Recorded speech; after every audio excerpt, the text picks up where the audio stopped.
you're a kid and you don't exactly want to hear that your mom's a drug addict. I know she did a lot of pretty much anything. She used a lot of different stuff. I was 9 years old when I started finding out about her addiction. Before that, I knew something was going on, but I didn't know anything about drugs at first, so I learned when I was 9. My dad told me, but I also connected the dots through school because in the school I was in, we did the DARE program, and a lot of the things and signs that they had brought up about addicts, I had connected to my mom in a way, so I was able to know what was going on. In a way, I knew it was coming, that my mom was gonna die, but at the same time, like, even if you expect it, it doesn't make it any easier to go through. I was also in an angry stage because my mom made a ton of promises to me when I was younger, like, you can come live with me again, we'll be fine, we'll be this big happy family, and I didn't know where to put my anger at her, so it kind of just balled up, and I was really upset about it because, you know, a kid doesn't really realize what addiction is at first, so it was more of she just left me.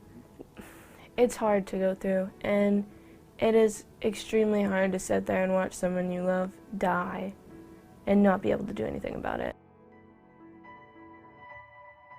I had a really hard time after she died. I got really depressed when she died, and I didn't really want to be here at all. There's a lot of people who struggle with suicide, but I think, again, it's like where they stay quiet about it.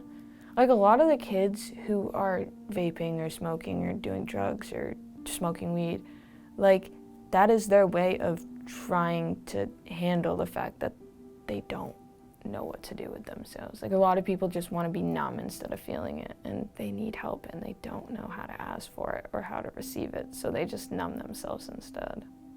I mean, honestly, I wouldn't really go to friends with that type of thing, still at my age, but like, the better option in that situation is to find an adult that you that you trust enough to ask for help from. Because I think that a lot of times if you're asking from a friend, it becomes kind of difficult on both of you in that situation. If you're struggling, it's okay to get help. Like, it's not something that you have to be ashamed of or hide from, because there is way more people that struggle with this than you would think, because people are so scared to ask for help. So there's nothing to be ashamed of when you need help. You just have to take that step to ask for it. I mean, a lot of people would rather you be alive and asking for help than be dead and not able to get help.